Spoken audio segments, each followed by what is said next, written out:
जय।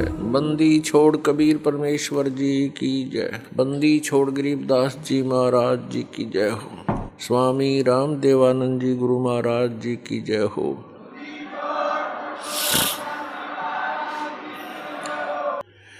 दंडवतम गोविंद गुरु बंदो अविजन सोय। पहले भये परिणाम तिन नमो जो आगे होय। परम पिता परमात्मा पूर्ण ब्रह्म सर्व सृष्टि रचनहार कबीर परमेश्वर जी की असीम कृपा से आप सभी पुण्यात्माएं सत्संग श्रवण कर रहे हैं। परमात्मा कबीर जी हम काल जाल में फंसे हुए सभी प्राणियों के इस दुख को जानकर समझकर अपने सतलोक से चलकर के यहाँ आते हैं और हमारे अज्ञान को समाप्त करते हैं।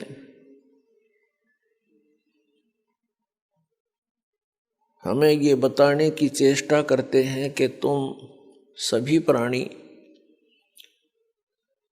ऐसे स्थान से आए हुए हो जहाँ पर किसी वस्तु की कमी नहीं, किसी वस्तु का वहाँ पर अभाव नहीं, वहाँ कोई दुख नहीं, वहाँ पर व्यर्थ अवस्था नहीं। सृष्टि ऐसी ही है, शरीर आपके ज्यों के त्यों है। वहाँ जो आपको शरीर प्राप्त था वो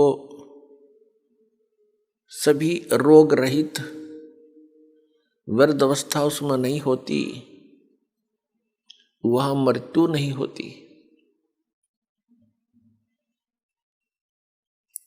उस स्थान को आप अपनी गलती के कारण छोड़ आए। अब आप यहाँ पर ये दंड भोग रहे हो, सजा भोग रहे हो,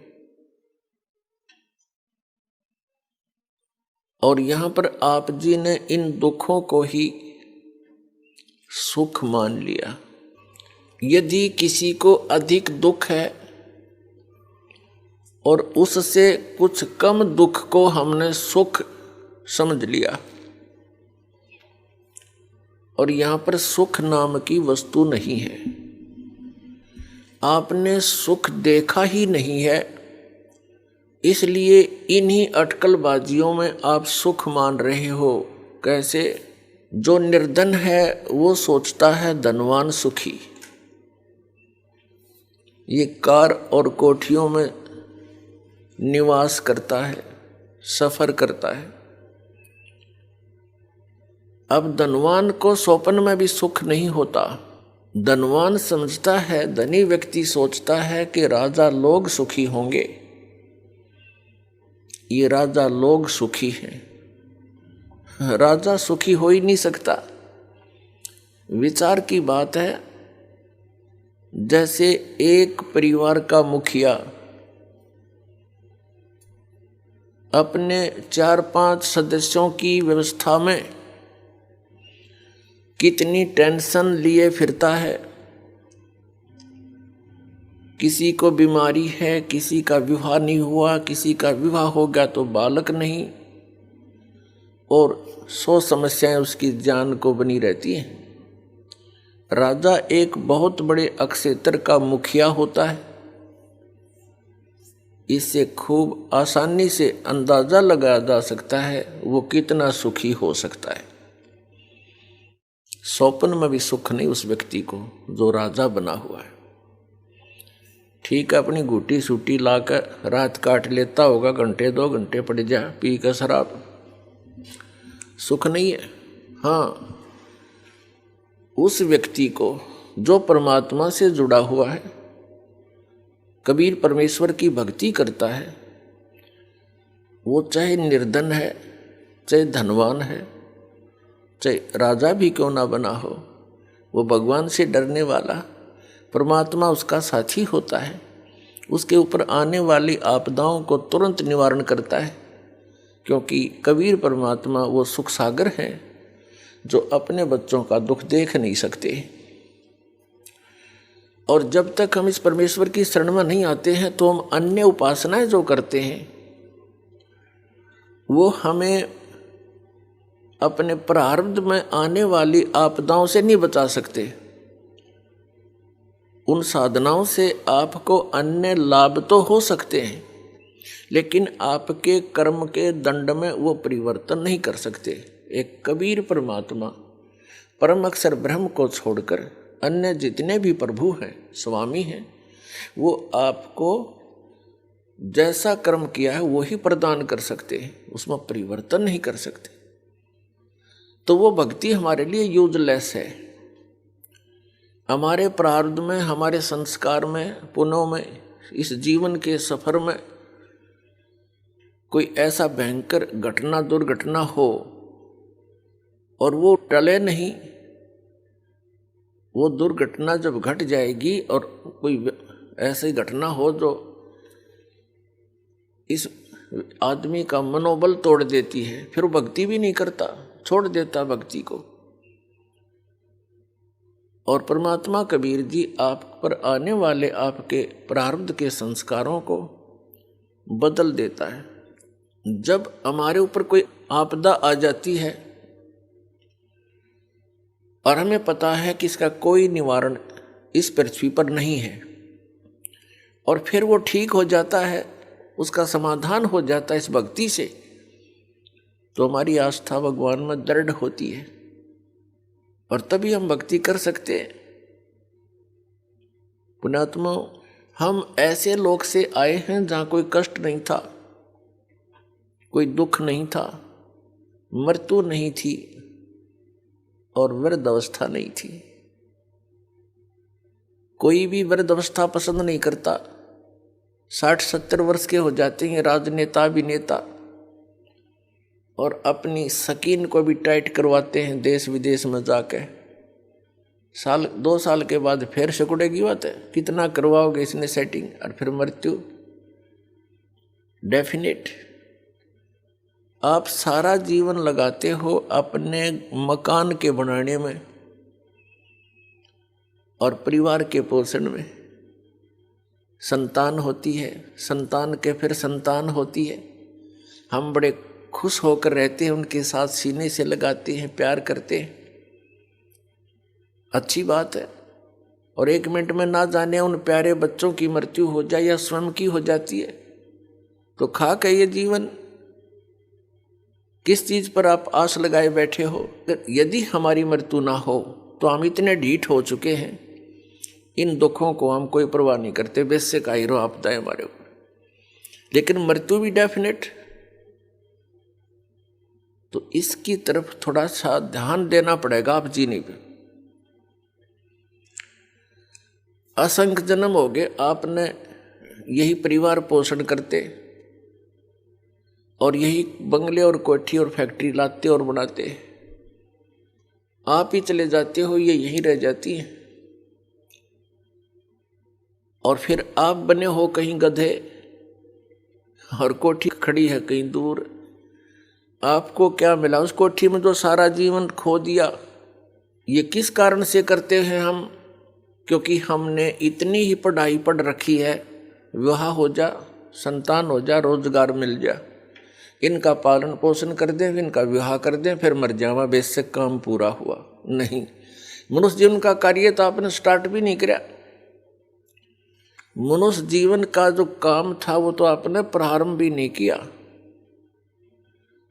वो कौन सा कार्य है? परमात्मा की भक्ति, परम अक्षर ब्रह्म की भक्ति, मोक्ष प्राप्ति, जन्म मृत्यु के रोग से छुटकारा, जरा और मरण से छुटकारा। और ऐसा ना होने से तो आपका जीवन व्यर्थ है। ये क्रियाएं जिस पर हम आप आ सकते हैं, ये तो पशु पक्षी भी करते, फिर मनुष्य जीवन की क्या आवश्यकता थी? इसमें कितनी सद्बुद्धि दी है, कैसे हाथ पैर दिए हैं, बुद्धि दी भगवान ने कि यहाँ पर आपदाएं तो आएंगी ही आएंगी, जैसे वर्षा घनी होगी, सर्दी गर्मी भी आती है, तूफान भी आते हैं। इनसे बचने के लिए अपनी कोई झोंपड़ी कुटिया अवश्य बनानी चाहिए। गर्मी सर्दी से बचने के लिए वस्त्रों की, लज्जा शर्म भी बनाए रखने के लिए वस्त्रों की आवश्यकता है, वो भी आपको सद्बुद्धि दे दी। तो पुण्यात्माओं, जो मानव शरीर आपको प्राप्त है, ये केवल ही पशु जैसे, पक्षियों जैसे कर्म के लिए ही नहीं मिला था। इसके साथ साथ इसका एक वेरी इंपॉर्टेंट और कार्य है, वो जन्म मृत्यु के रोग से छुटकारा पाना। अब जन्म मृत्यु के रोग से छूटने का जो साधना थी, उपाय था, वो अभी तक हमें प्राप्त नहीं हुआ, जिस कारण से हमने इस जन्म और मरण के विधान को फाइनल मान लिया। ज्यादा से ज्यादा कोई साधना साधक करता है, वो स्वर्ग तक अपनी बुद्धि सेट करे बैठा था, चाहे वो किसी धर्म मजहब का क्यों ना हो। और स्वर्ग क्या है? स्वर्ग में गया हुआ प्राणी अपने पुण्यों को समाप्त करके पुनः फिर पृथ्वी पर आ जाता है अपने संस्कार भोगने के लिए। चाहे मनुष्य जीवन भी प्राप्त हो सकता है और अन्य प्राणियों के शरीरों में भी कष्ट आप जी को उठाना पड़ता है। स्वर्ग क्या है? स्वर्ग एक रेस्टोरेंट है, होटल है। ऐसे बढ़िया एटमॉस्फेयर में जैसे पृथ्वी के ऊपर उदाहरण दें तो गर्मियों के अंदर पंजाब, हरियाणा, राजस्थान, उत्तर प्रदेश, मध्य प्रदेश आदि जो राज्य हैं, इनमें गर्मी कहर तोलती है। अप्रैल से शुरू हो जाती है और जून तक, जुलाई तक फिर वर्षा हो जाती है, थोड़ा सा एटमॉस्फेयर ठीक हो जाता है।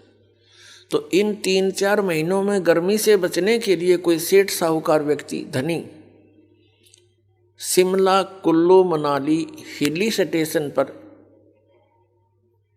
चला जाता है, तो उसने वहाँ होटल में रहना पड़ता है, किराए पर कमरा लेता है होटल में। तो वहाँ सारा कुछ उसकी जेब से खर्च होता है, खाना भी और कमरे का किराया भी। वहाँ वो कोई इनकम नहीं कर सकता, केवल वो समय व्यतीत करने जाता है गर्मियों का। और 20, 30, 50 हजार, 1 लाख रुपया आजकल 3-4 महीनों में करके खराब, और फिर वापस उसी कर्म क्षेत्र में आना पड़ता है। आगे हो सकता दाव लगे ना लगे, लाख रुपये बच्चे ना बच्चे, उसको एक्स्ट्रा, तो फिर वहीं रहना पड़ेगा उसी दुख में। ठीक इसी प्रकार जो साधनाएं पुण्य प्राणी करते हैं, परमेश्वर कबीर जी की सत साधना के अतिरिक्त वो केवल स्वर्ग तक ही पहुंचते हैं और उस स्वर्ग रूपी होटल में अपनी पुण्यों की पूंजी का नाश करके वह पुनः फिर पृथ्वी पर आ जाते हैं। और ये प्रोसीजर, ये प्रोसेस असंख्य जन्मों से आप प्राप्त कर रहे हो, इसी के अंदर आप लिप्त हैं। पहले तो इस मार्ग को बताने वाला हमें मिला नहीं कि इस स्वर्ग से भी आगे कोई ऐसा स्थान है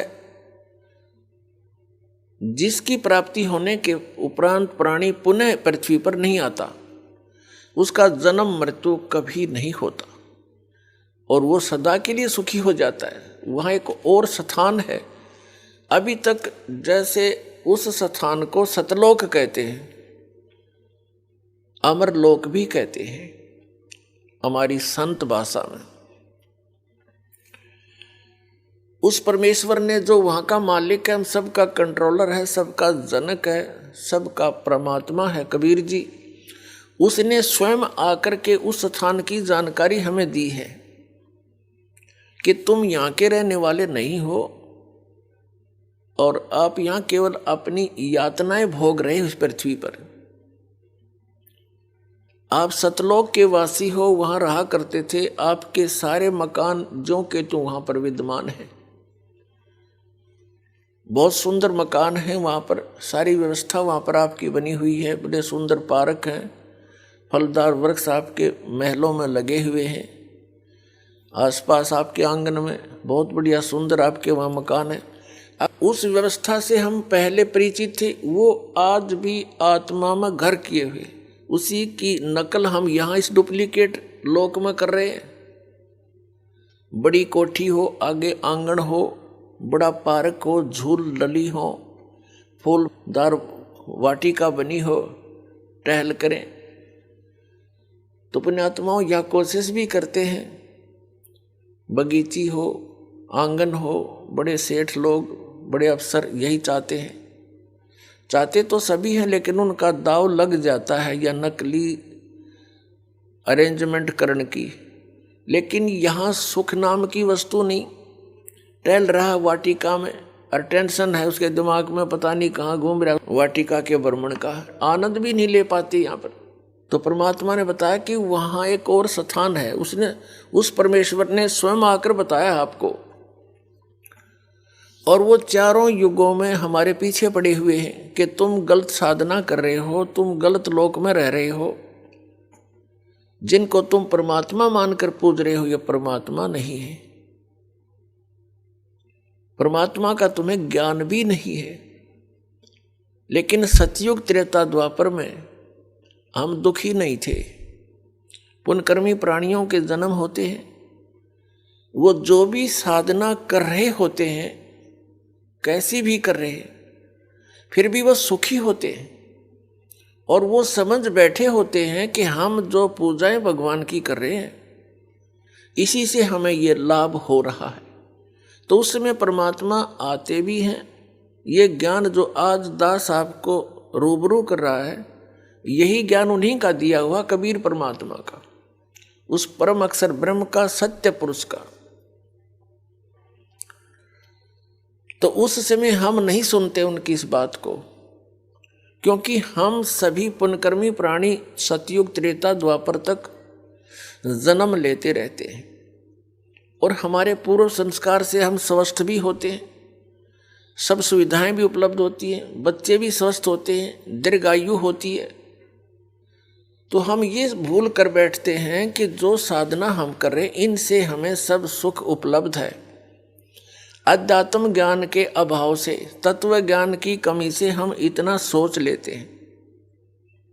हम भूल जाते हैं कि जो भी आपको प्राप्त है, ये आपके पूर्व जन्मों का ही आपको प्राप्त है।